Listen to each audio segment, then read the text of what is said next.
things that were beyond the scope of our marriage. I slipped in unnoticed, grabbed a drink from the bar, and then retreated to a dark corner from where I could discreetly observe what was going on. The late hour and the cleaned-up tables suggested that the festive part of the dinner was over, and more than likely so were all the speeches and bonus distribution. Now it was more like a cocktail party. Tables had been pushed back to create a dance floor, and a 5-piece band was getting ready to perform. My attention was focused on the reason I had come to this event.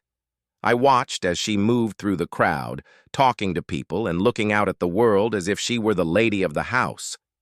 I sensed him before he spoke. "She's definitely something, isn't she?"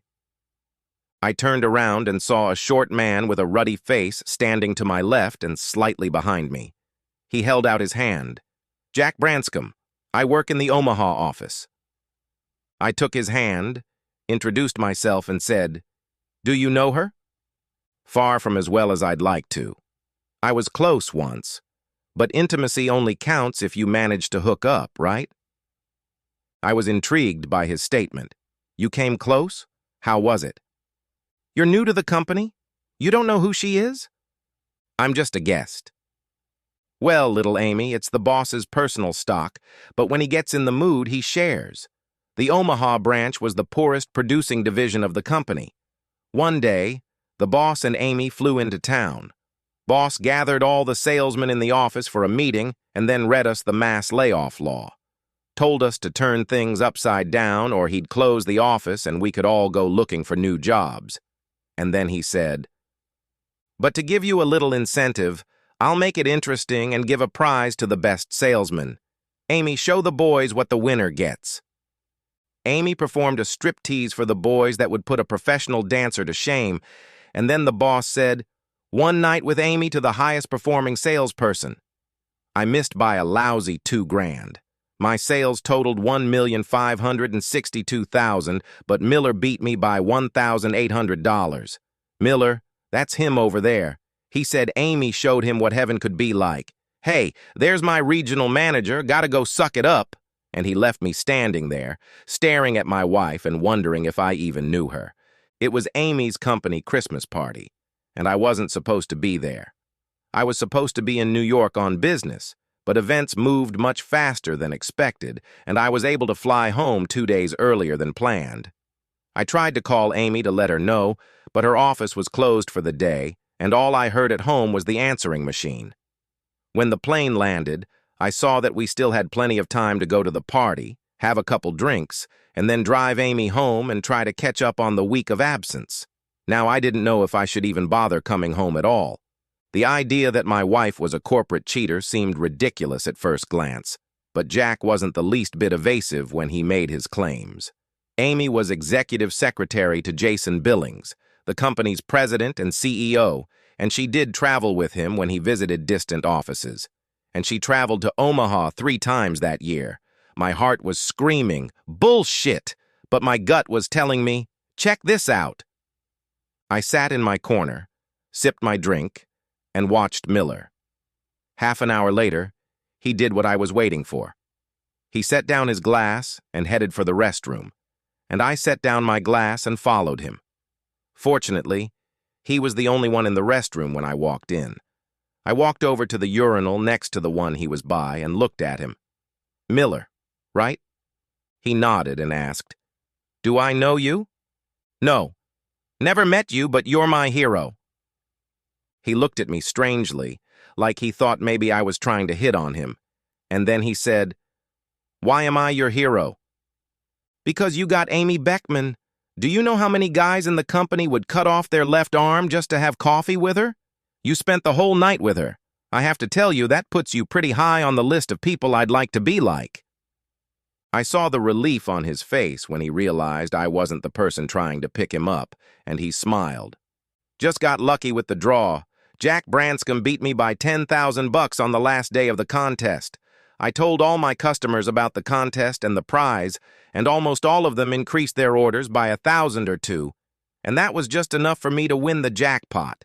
Hey, if you ever get the chance, you better lie, cheat, steal, or do whatever you have to do because it's worth it." He started going through his wallet, and when he pulled it out and opened it, he pulled out a Polaroid picture and showed it to me. I keep this to inspire myself on days when sales are slow. Yes, that was Amy in all her nude glory. Oh boy, I said wistfully. Some guys get lucky in a big way. Yeah, and some guys get it busted in the ass, especially gullible husbands. I went back to my dark corner and prepared to watch. Amy didn't expect to see me for another 2 days, and I was curious to see what would happen. As the party began to wind down, I walked out into the hotel lobby and sat down where I could watch the doors to the banquet room from. Jason and Amy were the last to leave, and I had a newspaper in front of me, which I pretended to read as they passed me. I heard Jason say, "Will you leave yours here and come back for it in the morning?" "No. You can follow me." And then they were out of earshot. I guessed that Jason was going to follow Amy to our house, and I needed to get ahead of them there so I could erase the recording from the answering machine. I drove like a madman and broke every speed limit in town. I ran every light in sight, and all the stop sign was to me was something to look at as I drove by. I parked around the corner, ran up to the house, got in, and rushed to the answering machine. I pressed return. And as soon as my message appeared, I pressed delete, and then hurried to the hall closet where I kept my camera bag. I pulled out the Nikon and checked to see what I had left on the tape, then took the camera bag and ran up the stairs. I set up the video camera so no one would notice it, and then focused it on the bed. At the last minute, I remembered the little red light bulb, ran to the bathroom, and grabbed a Band-Aid to cover it. 5 minutes later, I heard the garage door opener kick on, walked out of the bedroom, up the stairs, and peeked out from around the corner. Amy walked in, headed straight to the bar and made a couple drinks. And about 2 minutes later, Jason walked through the front door. The bastard had a key to my house. Amy walked over to him, held out her drink, and lifted her face for a kiss. Jason took the drink, then leaned over and kissed Amy on the lips, which seemed to be accompanied by a slight movement of his tongue, and then the two of them walked over and sat down on the couch. "I think that went well tonight. You did a great job, as usual." Amy grinned. "That's why you pay me the big bucks." "No, it's not, and you know it. I pay you big money because you're the hottest girl this side of the Mississippi. Your performance in other areas is just an unexpected bonus. Speaking of which, I hope you were happy with your fee." "You were more than generous, Jason." "It should have been more, especially after you had Feldman wrapped around your finger last night. He couldn't say enough good things about you. Did he stay the night?" "Yes, and I didn't get a hell of a lot of rest from it. He's particularly fond of forbidden love. Tonight you'll have to make do with what's left." "I thought you'd never ask," and he got up and undressed. Amy finished her drink and then knelt in front of him. "How soon do I have to go out?" "You can stay until tomorrow night.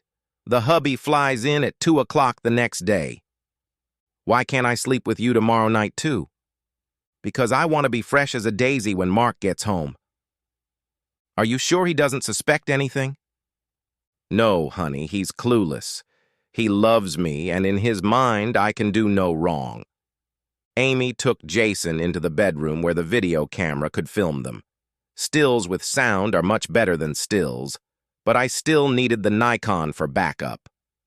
Jason got up from the couch and, accompanied by Amy, headed for the stairs.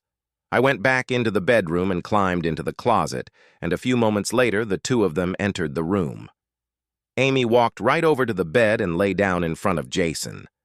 I was on edge.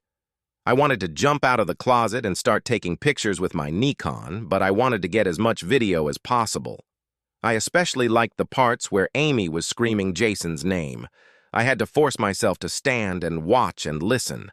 The most amazing thing about this situation, at least for me, was that as I watched and listened, I was experiencing the most intense excitement I had felt in years. And then Jason started talking louder. "Who's your daddy?" "Your daddy, baby, your daddy."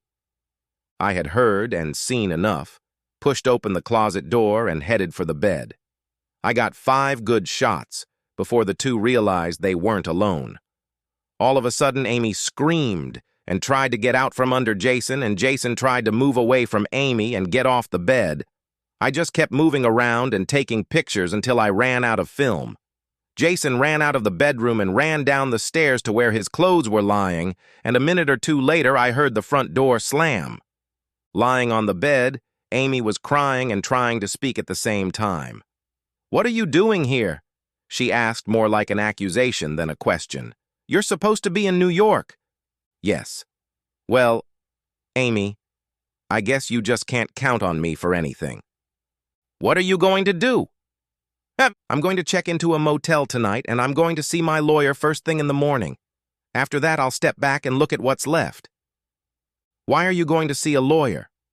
"Because that seems to be the way one usually gets a divorce." "Divorce?" "Yes, honey. That's what usually happens when one partner in a marriage incriminates the other in infidelity, and from what I've learned tonight, you've been cheating in whole groups. I'll have my lawyer set up a time for me to come back and get my stuff, preferably without you being here." I turned to leave, and she screamed, "Don't go, Sam. I can explain. It's not what you think." But I just kept walking. I wasn't surprised when I arrived at work the next morning to find 7 messages for Amy on my voicemail. I deleted them and got to work. Around 9, my secretary poked her head into my office. "Your wife is on line 3. I was ready to tell her to disconnect and not answer Amy's calls anymore, but then I thought it wouldn't be fair to Megan to put her in the middle of things. I picked up the phone and pressed the 3rd line button. "Yes?"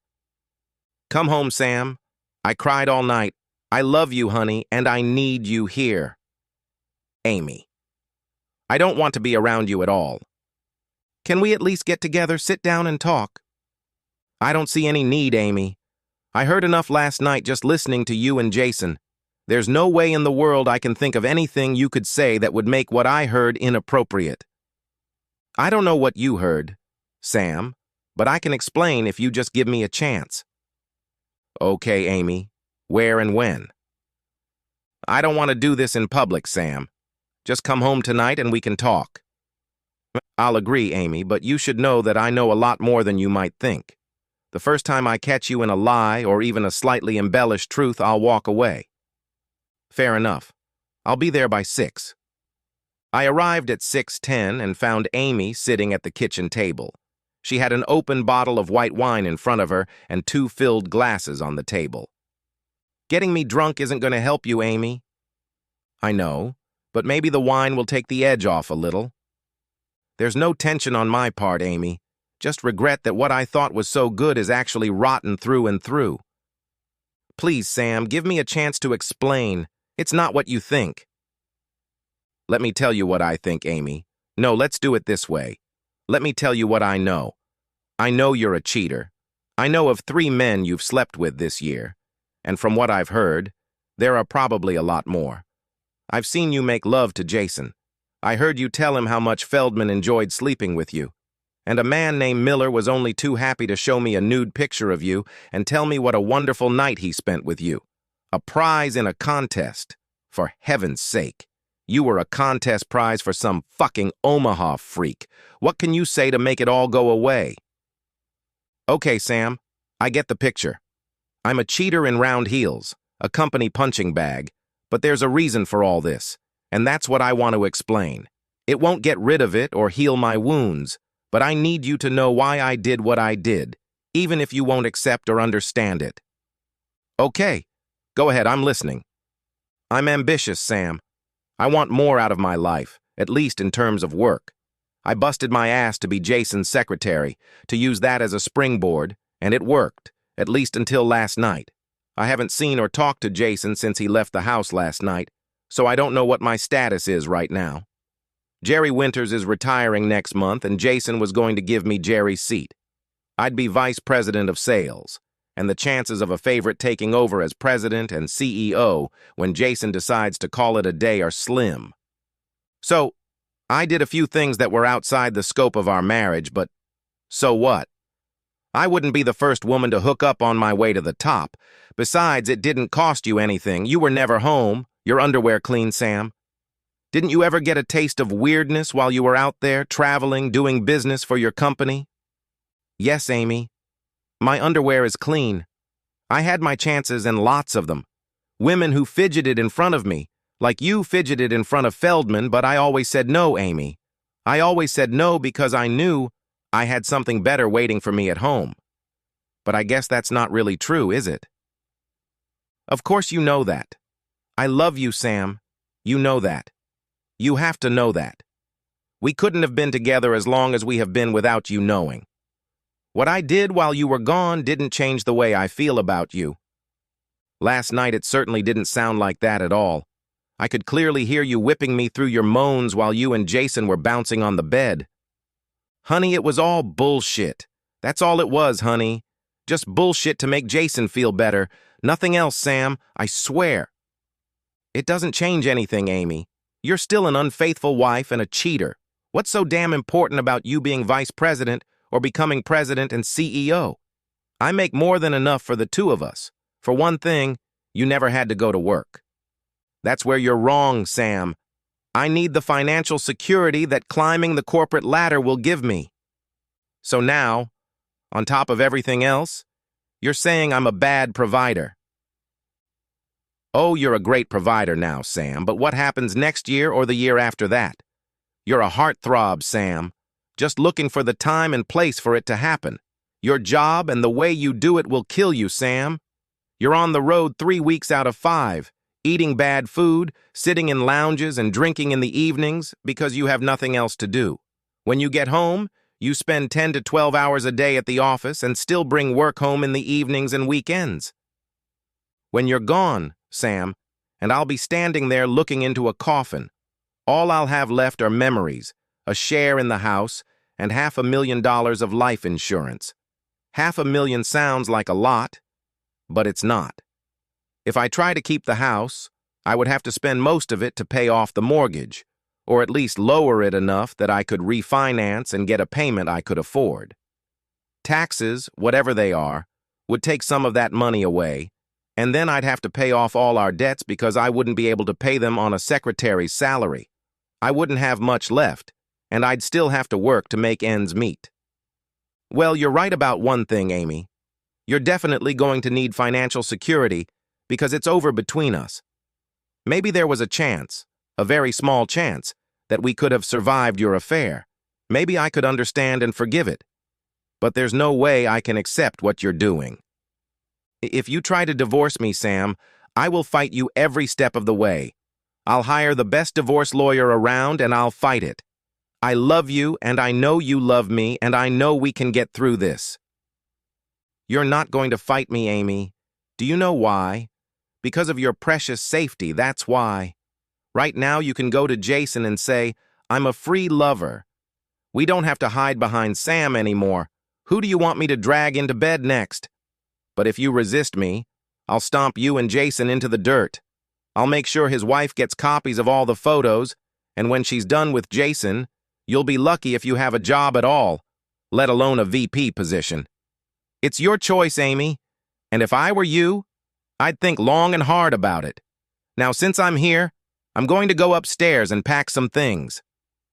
I grabbed my bag and threw a few shirts and underwear in it, and then pulled the video camera out from where I had hidden it and threw it in the bag. I then headed back downstairs. Amy was standing at the bottom of the stairs, tears streaming down her cheeks. Please, Sam, please don't do this. I love you, Sam. I honestly do. I love you. We can work this out, honey. Just give it a chance. I shook my head, said, Goodbye, Amy, and walked out. The next morning, I showed up at Jason's office at the crack of dawn, so early that he wasn't even there yet. I was sitting in a chair right in front of his office door when he walked in. His face paled and his gait slowed when he saw me, but he feigned bravado. You're the last person I expected to see here. I've come to make you an offer you can't refuse. As I left his office, I secured Amy's safety. She would get the VP of sales position, and all I had to do was promise that the pictures I took would never be seen by Jason's wife. I told him he had that promise as long as he treated Amy fairly. Treat her well, and you'll never hear from me again. Cheat on her, and not only your wife, but everyone else will see them. Why are you doing this for her? I would have thought that under the circumstances you would have gone after her like Attila the Hun prowling the steppes of Russia. Once upon a time, long ago, I loved her, and she loved me. That must be worth something. She still loves you. What she did has nothing to do with how she feels about you. Maybe not, but to me it does. The divorce was finalized 2 years ago. I get cards from Amy for Christmas, Easter, Valentine's Day, Sweetest Day, my birthday, and any other holiday she might send a card for, and they're always signed, "Much love, Amy," and all with, "Please call me sometime, I miss you." No. She was promoted to vice president and has since been promoted to executive vice president in charge of operations. Ironically, Jason's company bought out my company, and I currently work in the department headed by my ex-wife. Everyone at my old company knows that there will be a reorganization in the near future, and that many positions will be eliminated due to duplication. I have no idea where I am on the totem pole, but wouldn't it be a serious kick in the butt if my concern for Amy's safety cost me my own? The end.